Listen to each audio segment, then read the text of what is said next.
Boa noite a todos. Mais uma vez, estamos aqui com Páginas em Diálogo com a escritora Denise Veras, que vai conversar com a gente. Na verdade, ela vai conversar com o Du, certo? Que está aqui também já.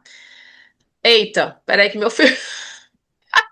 Nós tivemos um pequeno telespectador que apareceu na câmera, mas faz parte que nós, né? Então é isso. Denise, eu vou sair agora e o Eduardo vai tomar conta dessa fala e fazer as entrevistas com você, tá bom? Seja Tudo bem, bem-vinda ao nosso canal. obrigada. Boa noite, Denise. Tudo bom contigo? Boa noite, Dado. Tudo bem? Prazer Obrigada tê-la pelo aqui no nosso convite. Páginas em Diálogo. Muito obrigado pela presença, por estar dando esse tempinho para a gente. A Denise Veras é escritora, compositora, pesquisadora, doutora pela Universidade de Brasília, né, pela UNB, mestra pela Universidade Federal do Piauí. E aí, me conta como é que nasceu a escritora, Denise. Você começou a escrever muito cedo, ou a literatura chegou a você mais tarde? Como foi a descoberta da literatura? Os pais, muito livros em casa, ou você foi buscar nas bibliotecas? Como é que foi essa descoberta? Em casa mesmo, não tinha muitos livros, não, mas na casa da minha avó tinha uma estante repleta de clássicos, né, muitos livros, e eu lembro que eu achava muito bonito aqueles livros na prateleira dela, e eu achava incrível que ela já tinha lido todos.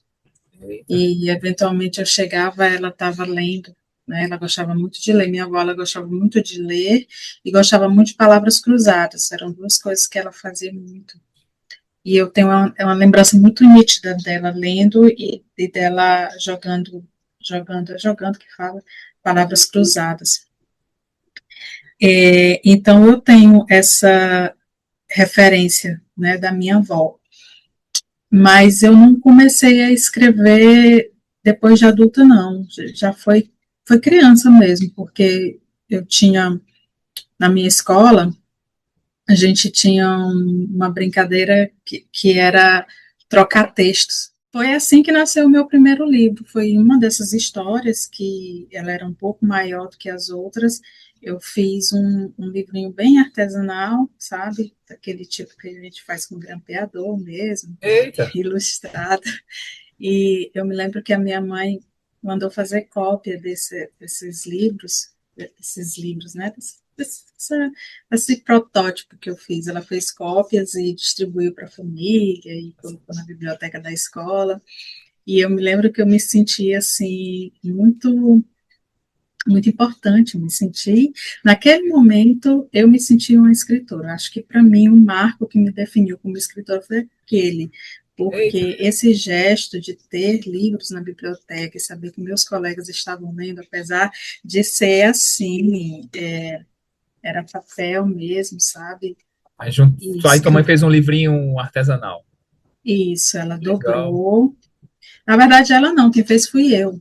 Hum, Eu mesma fiz, eu peguei, desenhei tudinho nas folhas, escrevi à mão, dobrei, que, grampeei, desenhei, pintei, fiz tudo. Minha mãe só tirou cópias. que maravilha. Quantos E anos você tinha nessa época? 7. Puxa, que maravilha. E aí ela tirou cópias e encadernou e deixou lá na biblioteca. Então, nesse saber que tinha outras pessoas lendo o que eu estava escrevendo, para mim foi um marco. E nesse momento, apesar de não ter ISBN, de não ter sido uma publicação oficial, de ter circulado ali entre pouquíssimas pessoas, mas para mim foi o divisor de águas, foi aquele momento. Eu imagino a sua alegria de ver as suas colegas lendo. Que maravilha, deve ter sido uma coisa muito marcante mesmo. E aí você sai né, da escola e vai para a faculdade. Você já entrou na faculdade de letras ou você escolheu outro caminho e depois buscou letras, literatura? Não, eu me formei em biblioteconomia, Ah, que eu não achava que eu não tinha muito jeito com a área acadêmica e eu não queria fazer um bacharelado, sabe? Eu não queria licenciar. E aí eu escolhi uma área que me deixasse perto dos livros, então eu me tornei bibliotecária. Que E maravilha. eu fiz letras depois, já estava formada, e eu fiz o mestrado, depois eu fiz o doutorado, né? O meu mestrado, a linha de pesquisa é literatura, fiz o Uhum. mestrado em letras com a linha de pesquisa em literatura, e o doutorado já é em literatura. Ah, que maravilha.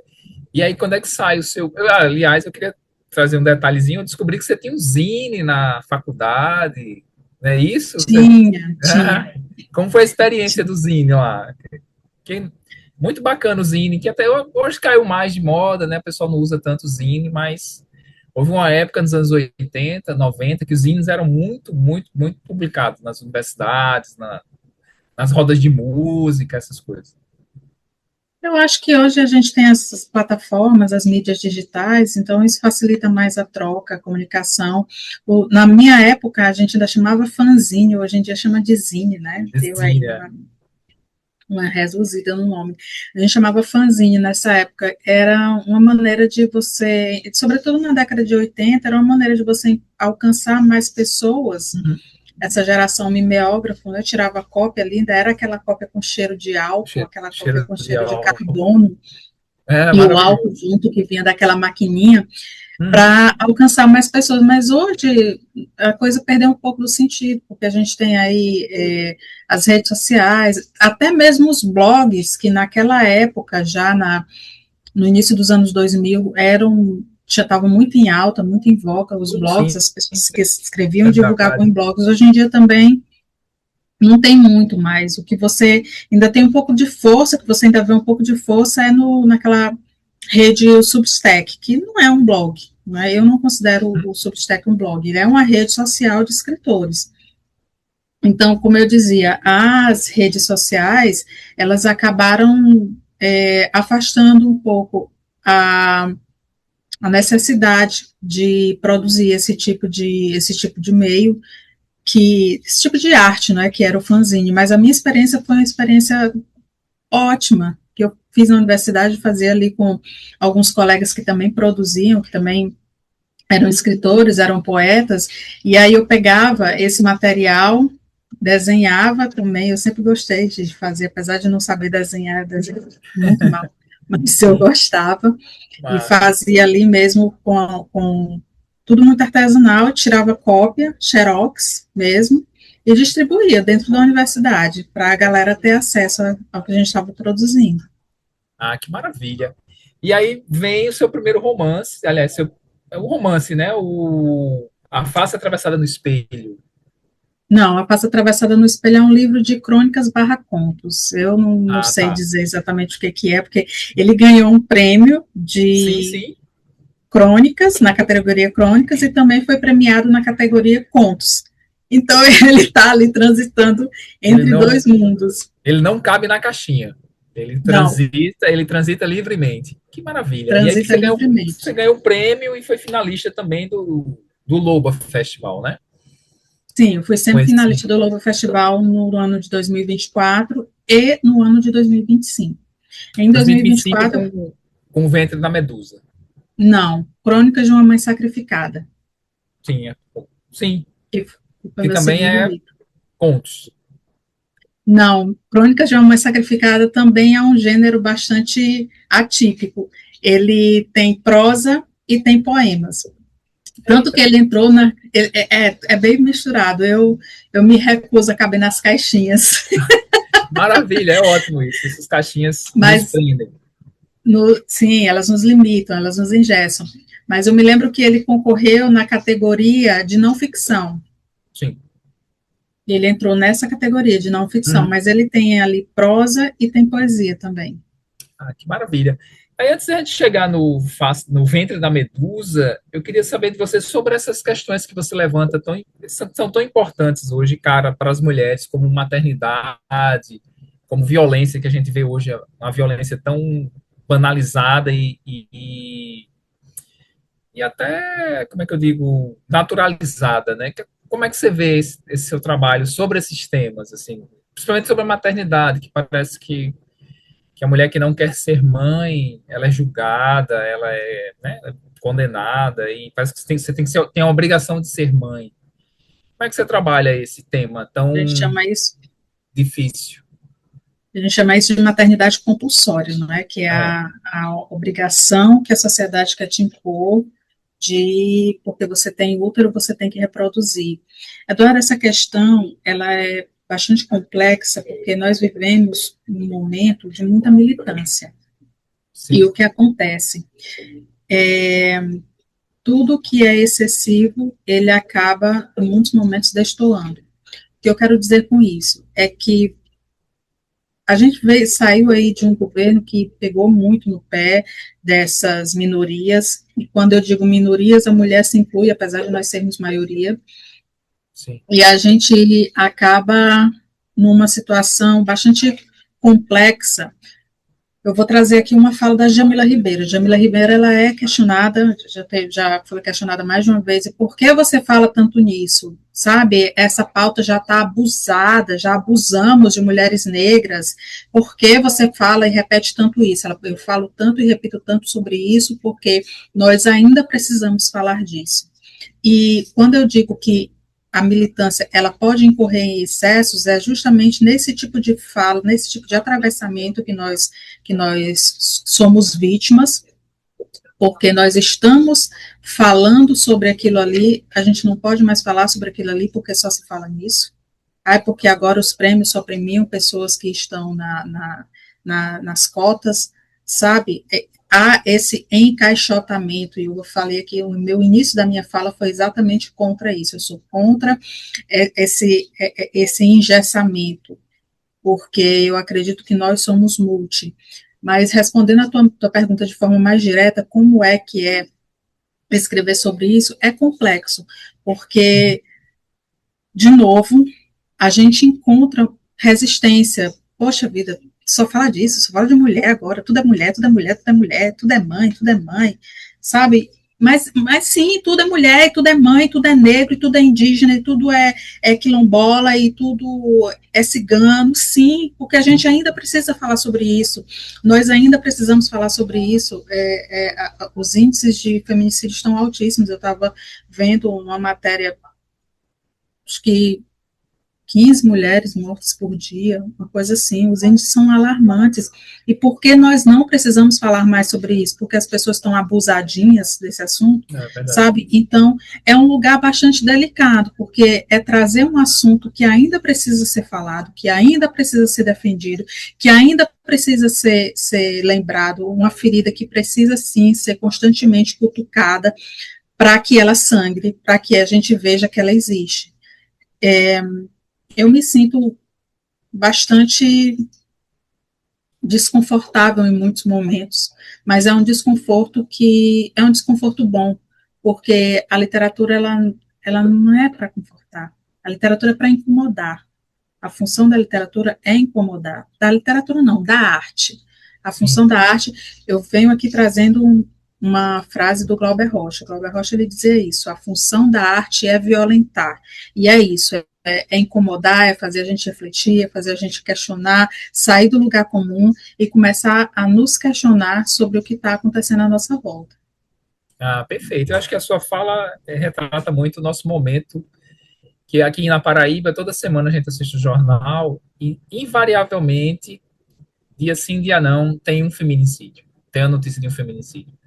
Então a gente fala, as pessoas que dizem, você fala tanto nisso, continua com esse assunto. Se a gente fala tanto e continua tanto falando, não resolveu nada, parece que nada mudou. Imagina se a gente não falar, se a gente se calar, não é isso? Acho que você está Exatamente. certíssimo. Se Tá a certo. gente parar de falar, a coisa vai cair no esquecimento, ela vai ser jogada para debaixo do tapete, e os índices voltam a crescer. Só que há aquela ilusão de que eles não estão crescendo, porque na verdade não está sendo divulgado. É aquilo que a gente falava lá no comecinho da nossa Sim, reunião, que é a importância da divulgação. exato, tem que divulgar muito.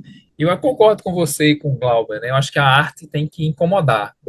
Se você senta para ler um livro e ele não faz você se incomodar, não faz você se mexer na cadeira, eu acho que ele não tem cumprido o papel da literatura, essa literatura combativa, né? E eu acho que é isso que você faz muito no seu trabalho, né? E vamos falar do ventre da medusa. Essa medusa, essa criatura mitológica tão mal compreendida, né? Porque a gente sabe que ela é vítima de vários aspectos e a gente foi ensinado que ela é o monstro. Então, que Medusa é essa que vem do seu livro? Fala um pouquinho sobre o ventre da Medusa.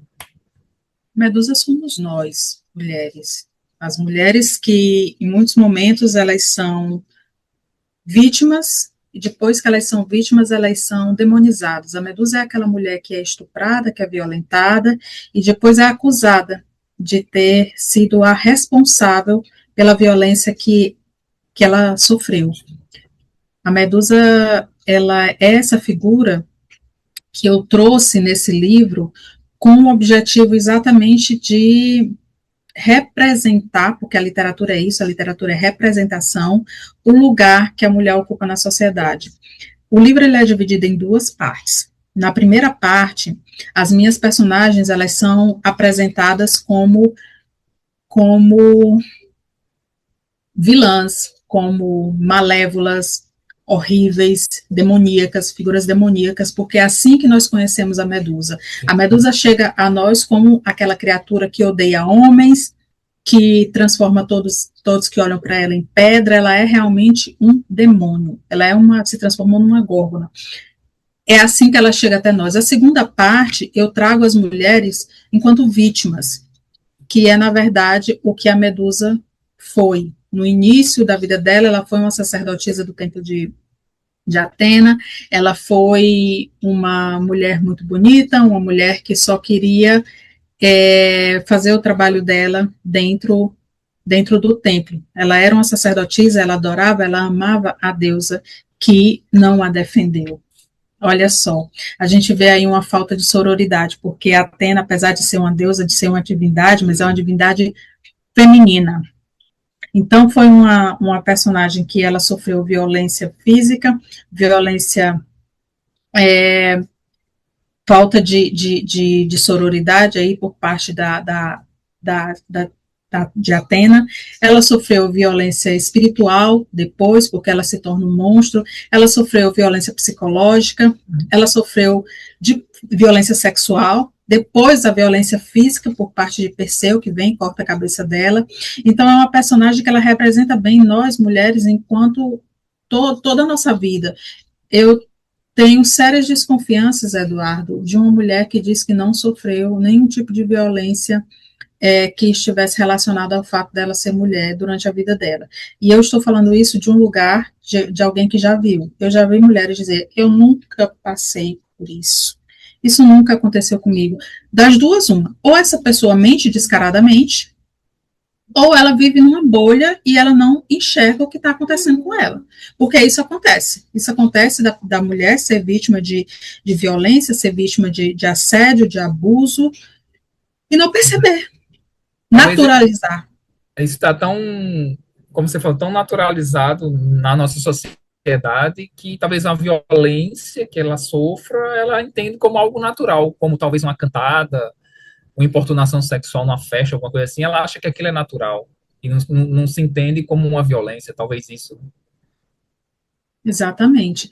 Então, a ideia do ventre da Medusa surgiu assim, desse incômodo que eu sinto enquanto mulher, de saber que nós estamos ali o tempo todo nessa balança. Somos vítimas, somos algozes, somos vítimas, somos algozes, somos vítimas, somos algozes. Entendi. A Medusa é uma construção muito masculina, né? Assim, ela é o mal, assim, a mulher sempre está como a maléfica, né? Eva foi quem induziu Adão a comer a maçã e por aí vai. Exatamente. Eu queria falar um pouquinho Lilith, também. né? Lilith está na Medusa. Sim, Lilith Lilith, está no ventre da Medusa. tá? Ela aparece, sim. Oh, olha aí. Muito bem.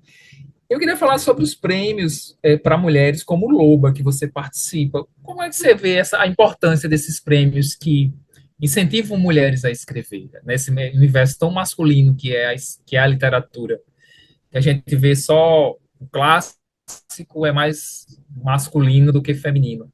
Como é que você vê a importância desses prêmios, dessas reuniões de mulheres, uma incentivando a outra, esses prêmios? Acho que é tão importante para a mulher ter esse espaço. Eu É a mesma resposta que eu dei em relação a escrever esse tema. É necessário, sabe? Hoje em dia, quando eu ganhei esse prêmio da Felipe, com a Face Atravessada no Espelho, eu ganhei na categoria crônica, uma outra escritora ganhou na categoria romance, uma outra escritora ganhou na categoria poesia. Fomos 3 mulheres. E outra ganhou na categoria contos. Fomos 4 mulheres premiadas. E eu ouvi o seguinte comentário: nossa, só mulher ganhou, Ainda bem. nenhum homem para representar a categoria. Quantos e quantos prêmios tiveram que apenas homens ganharam? E não estou dizendo que deva se priorizar por ser mulher, não é isso que eu estou falando. O que eu estou falando é que a exercer qualquer atividade que seja predominantemente masculina, que seja dominada pelo falo, ela causa esse incômodo. Porque, veja, nós estamos num país, você sabe disso muito melhor do que eu, porque você é livreiro, em que a maioria esmagadora dos leitores são mulheres. Nós somos um país de leitoras. As mulheres leem mais que os homens, mas nós somos um país de escritores, homens. Os homens escrevem mais que as mulheres escrevem mais do que os homens. E aí a gente se pergunta por quê? O que é que faz com que as mulheres escrevam menos? Porque elas não são menos capazes. Esse tipo de iniciativa, ele traz também traz a gente para refletir, para se questionar. Por que é que eu, sendo uma mulher que gosto tanto de ler, sendo uma mulher competente, capaz, inteligente, por que eu não posso escrever também? Por que a gente lê tanta porcaria escrita por homens e as mulheres não estão escrevendo tanto quanto deveriam? E aí, a gente vem numa resposta que ela vai incorrer novamente no patriarcado e no machismo, que é o lugar da mulher na sociedade, o lugar que ela ocupou durante todo esse tempo e, infelizmente, ainda ocupa, claro, bem menos do que antes, mas ainda existe. A Virginia Woolf, em Um Teto Todo Seu, ela vai dizer que a primeira coisa que a mulher tem que ter é dignidade econômica. Ela precisa se manter. Então, para a mulher conseguir sair desse lugar de submissão e subjugação, é essencial que ela realmente consiga se manter e se prover. Porque a partir desse momento ela consegue, inclusive, escrever. Sim. A gente tem uma vasta gama de escritoras mulheres aqui na Paraíba, de jovens talentos assim muito importantes, como Isabel Thierry, Renata Scarião. E é interessante que essas duas que eu citei, elas são mães. E tem sempre, a gente sempre brinca sobre essa dificuldade que elas têm de escrever, porque tem que olhar o filho, tem que cuidar, tem que fazer isso. E a Isabel uma vez brincou dizendo que eu tenho que escrever o tempo de um episódio do Patrulha Canina, que é o tempo, o desenhozinho que ele está assistindo, eu tenho que escrever nesse tempo.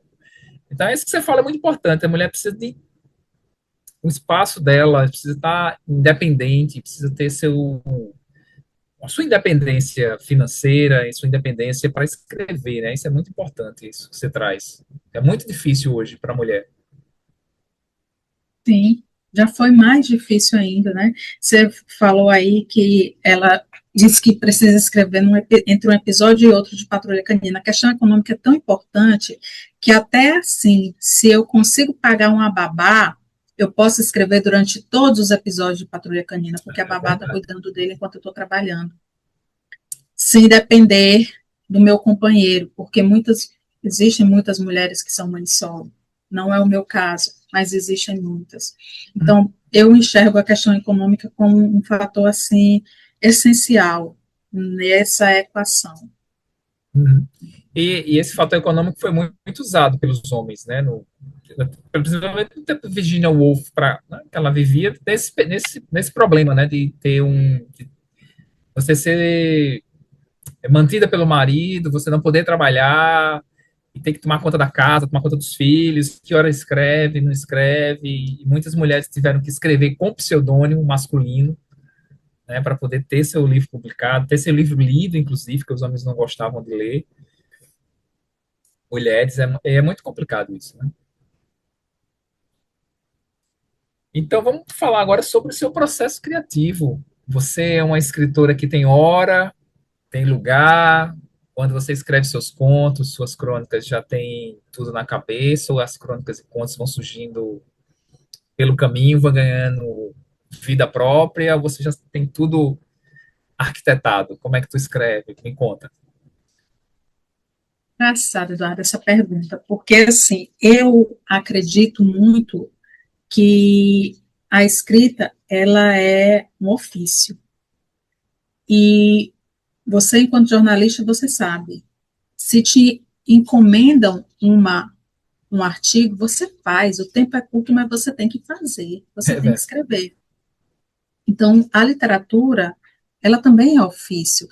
Eu acho que a gente precisa parar com essa romantização de achar que tem que ter uma musa, tem que ter a inspiração chegar, essa voluntariosa que é a inspiração. Ai, hoje eu não estou afim, então ela não aparece. Então ela não apareceu, então você não vai fazer.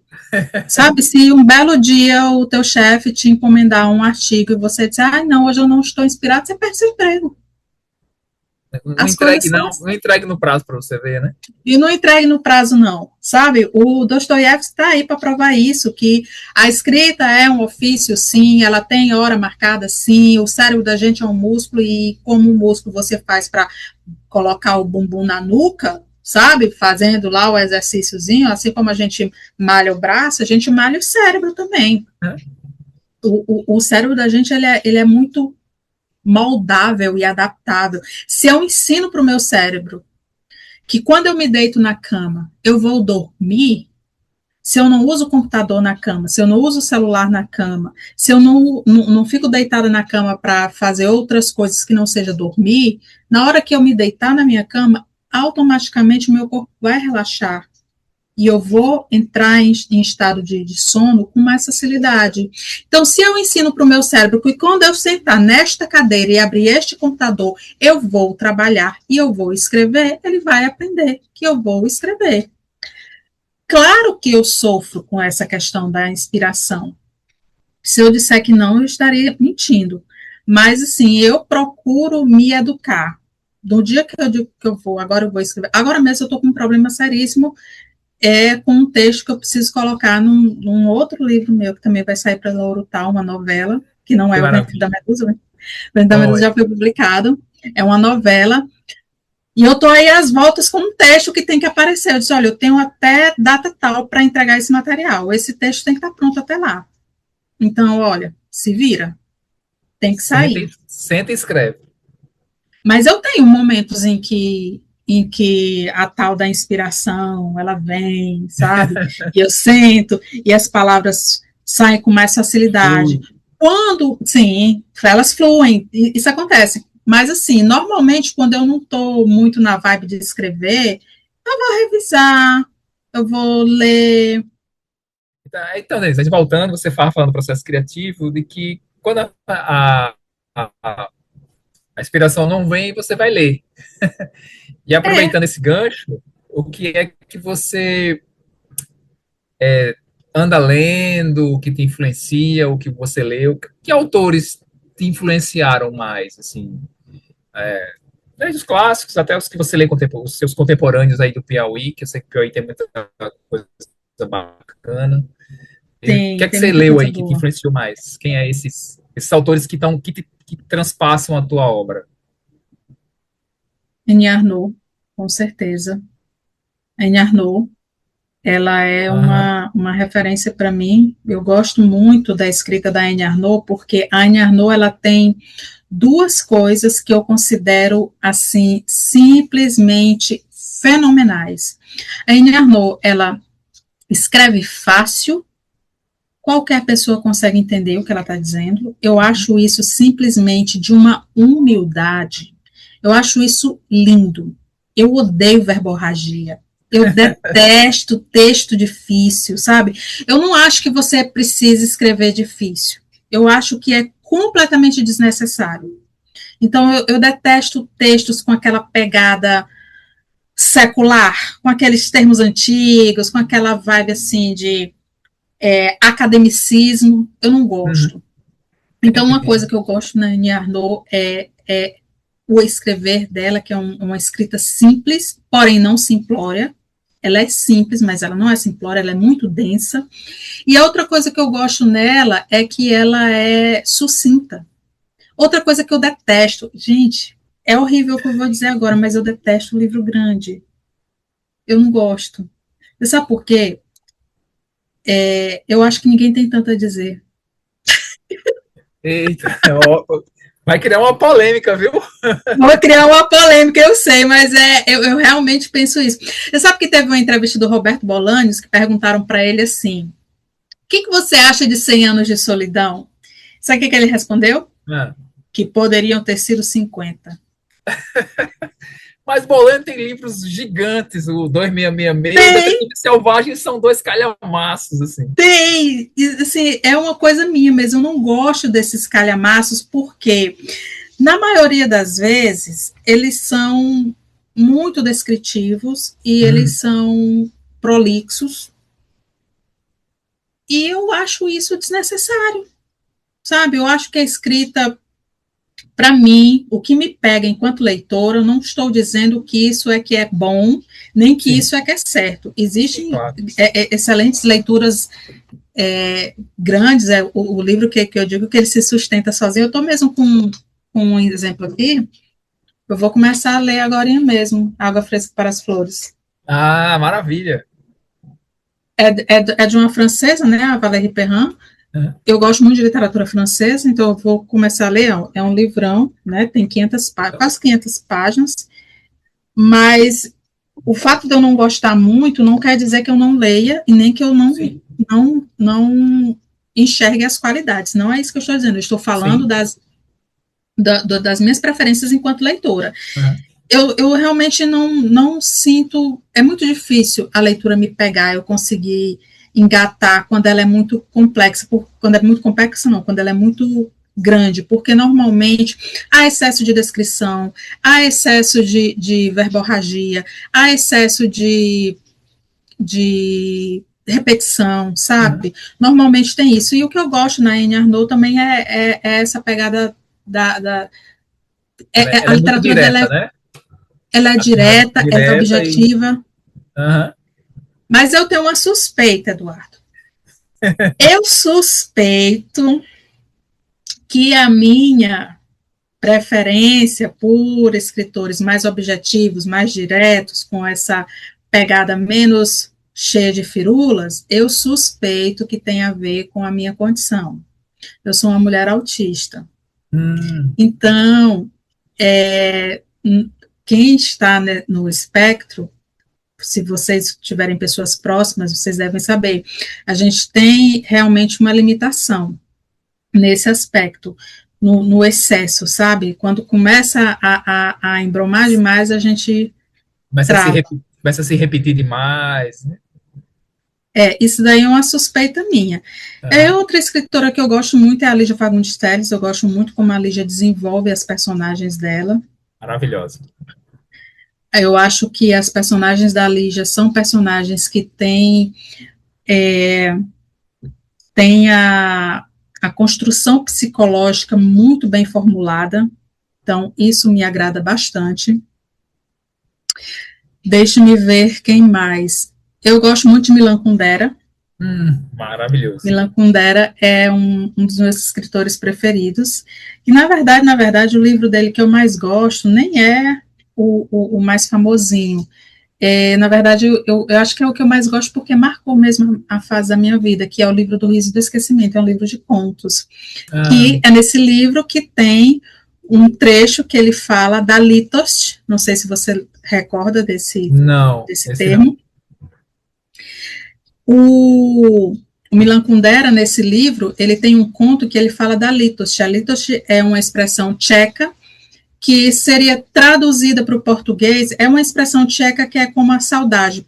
português, aqui do Brasil, no português do Brasil, que não existe em outros idiomas, é uma expressão que não tem tradução. Então, a tradução mais próxima de litos seria inveja, mas não é inveja do jeito que a gente conhece, é uma inveja muito peculiar, uma inveja é um tipo muito específico de inveja. Então, ele escreve um conto inteiro sobre isso, sobre a litoste. E isso me marcou tanto, eu fiquei tão fascinada com isso, eu li esse livro, eu tinha 16 anos, que hoje, agora mesmo, eu estou publicando um livro que o título é Litoste. Eita, que vai sair pela Urutau. É uma novela. Vai sair pela Urutau também. Ai, é uma novela. É a história de uma garota que ela tem muita inveja de uma amiga dela. E aí o livro narra este processo de despirocamento desta moça,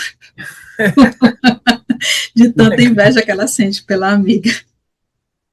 Que legal. Mas acho que eu falei, né, aí dos autores que eu gosto. Falou, Arnie Ernaux, Kundera, Lídia Fagundes Telles, por que não? Aí você falou que gosta de literatura francesa, mas Proust nem pensar, né? Não. Eu imaginei. Eu gosto das mulheres francesas. Ah, tá certo. Marguerite Duras. Marguerite Duras, eu gosto muito dela também. Muito dela. Que maravilha. E o que mais a gente pode falar sobre o ventre da Medusa? Eu fiquei tão fascinado pelo título. O que se esconde no ventre da Medusa? Me conta. É uma boa pergunta. É uma boa provocar. pergunta.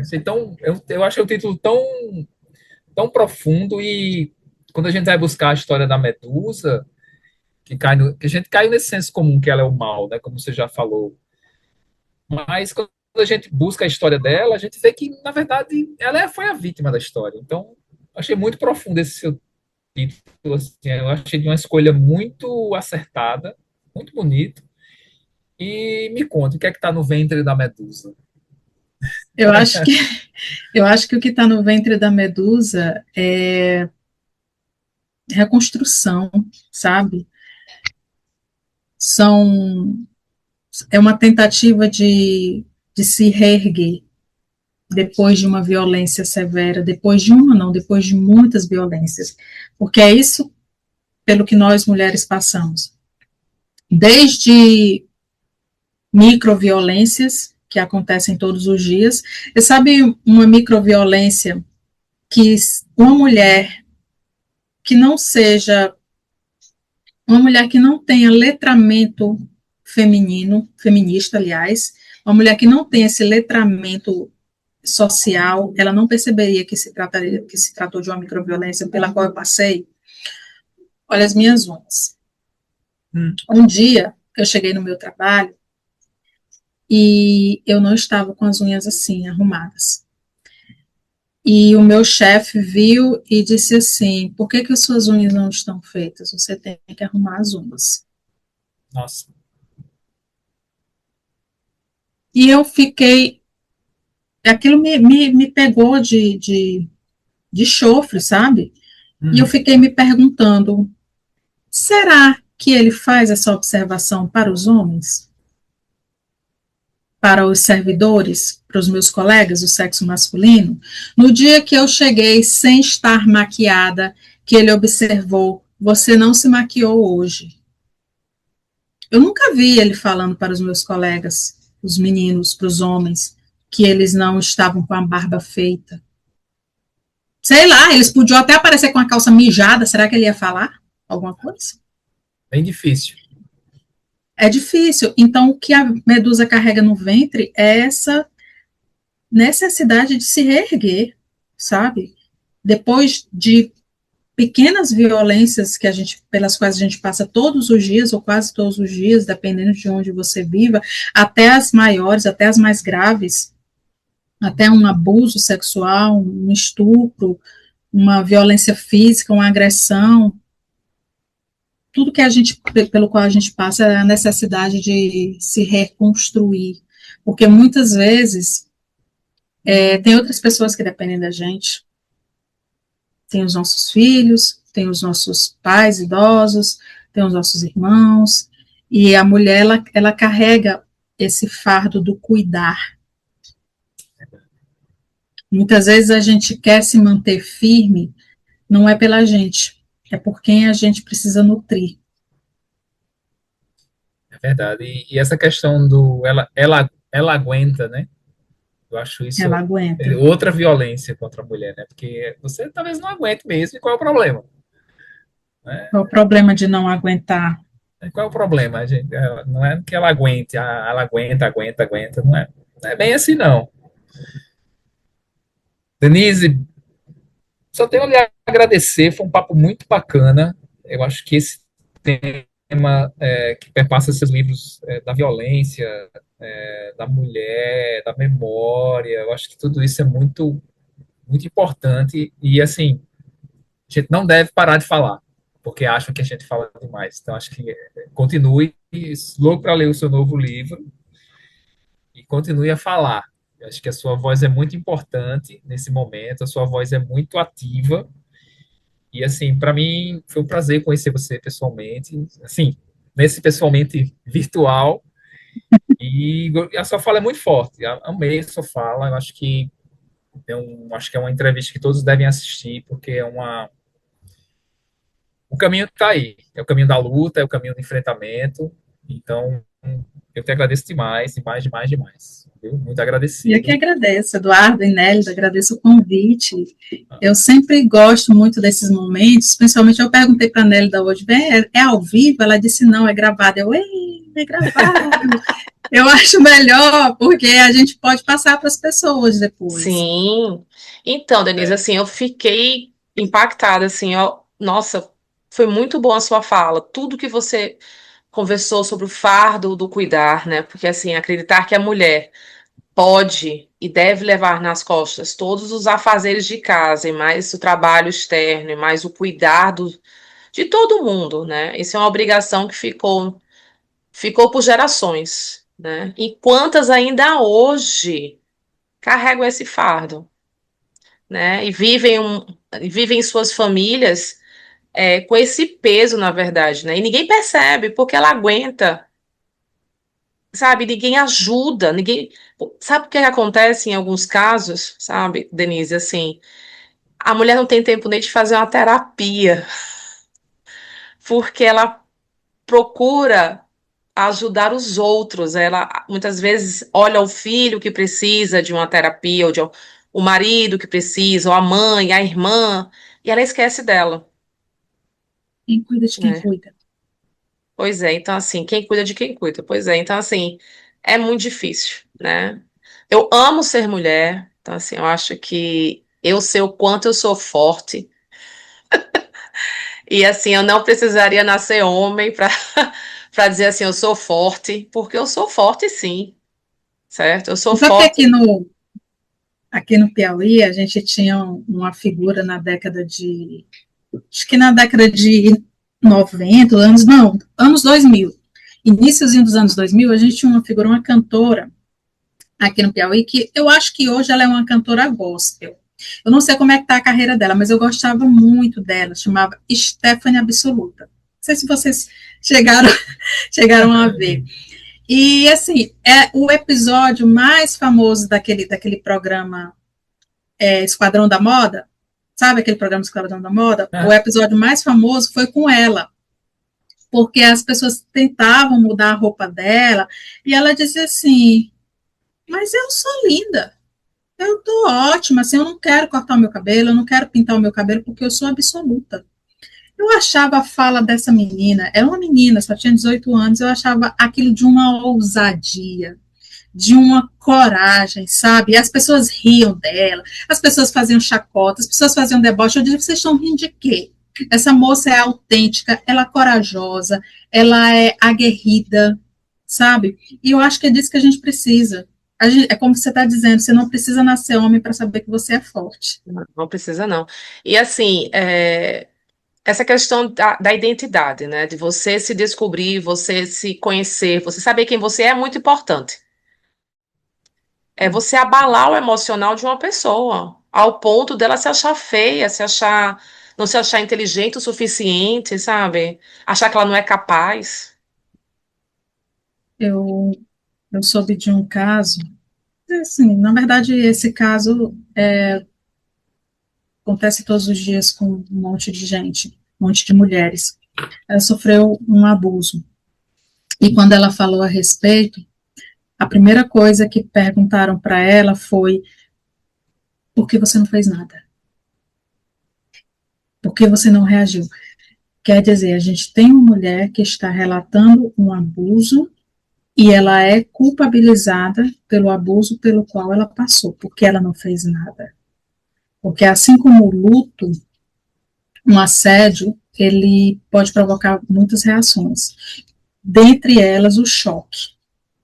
O choque, ele faz com que a pessoa não reaja. Ela não consiga falar nada, ela não consiga fazer nada. Faz com que ela fique completamente paralisada. Tem gente que, quando está de luto, parece que não aconteceu nada. Aquela pessoa está ali, você pode até julgar que aquela pessoa não está sofrendo. Mas o luto de cada pessoa é diferente. Então, as pessoas, elas reagem de forma diferente. É uma violência você questionar para alguém que passou por um assédio, um abuso, uma violência tão forte, por que ela não fez nada? Quando, na verdade, o questionamento é por que ele fez isso? Concordo com você. Essa frase foi bem forte agora. Por que que ele fez isso? Né? E não a mulher ser culpada, você provocou isso. O que foi que você fez para ele te fazer isso? E não culpar o outro, né? Só sempre culpando a mulher, né? Mas olha, Denise, foi maravilhosa a nossa conversa, não só do livro, mas de tudo que a gente conversou aqui, né? Então, assim, obrigada por ter aceitado participar e até a próxima. Quero ver seu próximo livro aí, quando você sair. Vou já adquirir O Ventre da Medusa, certo? Ah, Então, e daí a gente vai conversando. E muito obrigada mesmo. Fique bem, fique feliz, seja assim linda, porque você é linda. E obrigada. tá, gente, boa noite. Obrigada pelo Eu também. convite, foi ótimo. Eu espero que a gente repita. De repente, quando eu for em João Pessoa, a gente se encontra. Eita, com certeza. Vai E ser um prazer. quando vocês vierem aqui em Teresina também, Eita, ó, já estamos programando aí para Teresina para visitar essa minha tia que tá aí há anos e a gente não foi. E a gente tá pois pensando. agora você tem a sua tia e tem Oxe, eu para visitar. então tá certo, então tá Tudo tudo marcado. combinado. Então, olha, fica Beijo. bem. Muito obrigada e boa noite. Boa Tchau. noite. Tchau.